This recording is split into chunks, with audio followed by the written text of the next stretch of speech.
So in one of the other videos, we talked about mindfulness.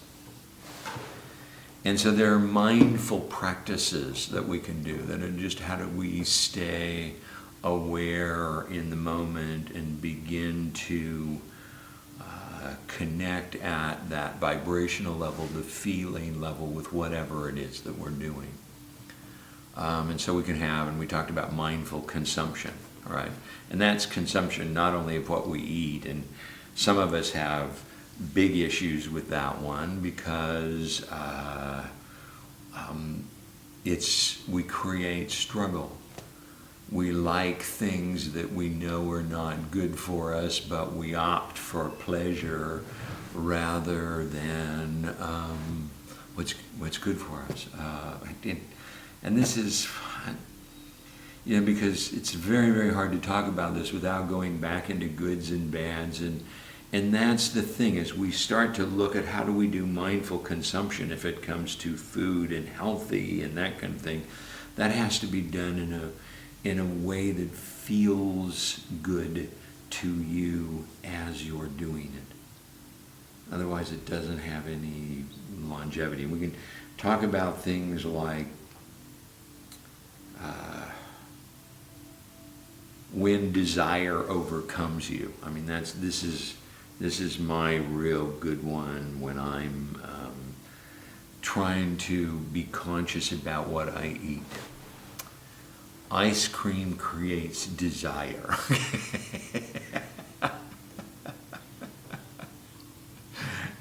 And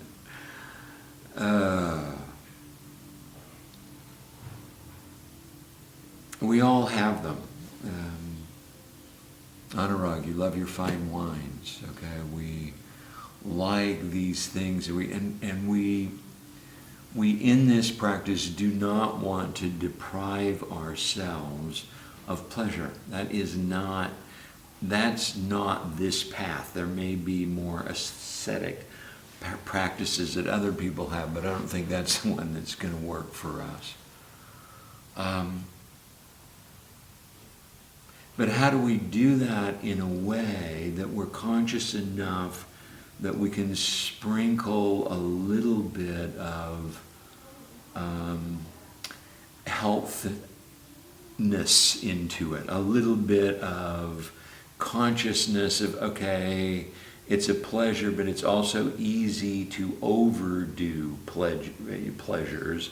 So can I have the pleasure without getting lost in the pleasure?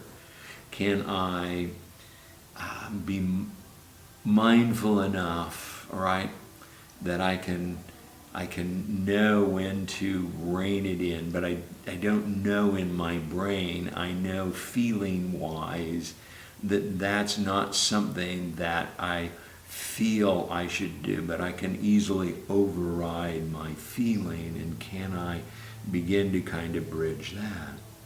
Can we help by being mindful as we eat food? Because if I can ecstatically enjoy the frozen yogurt bite by bite, melt by melt, by all right?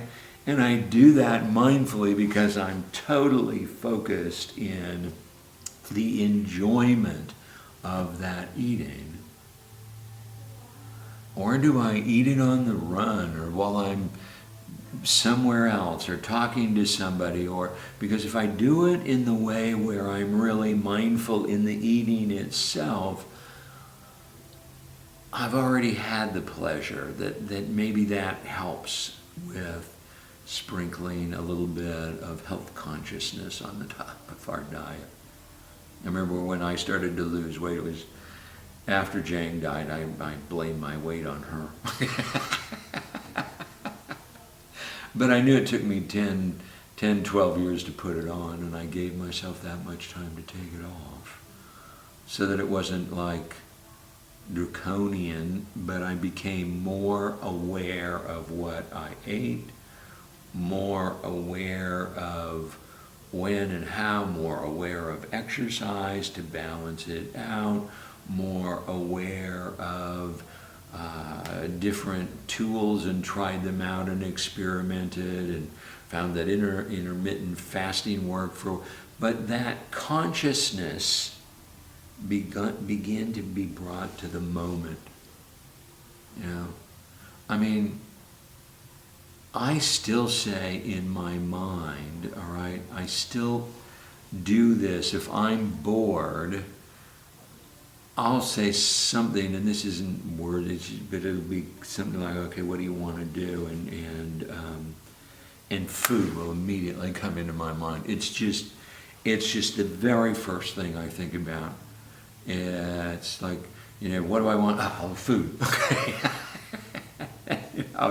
You open the refrigerator door and that's just that consumption. What about the consumption of television or pornography or, okay, I'm getting the signal. Okay. So we're going to cut off this one. We'll do mindful consumption in the ways of other things at another point. But anyway, here we go on practices.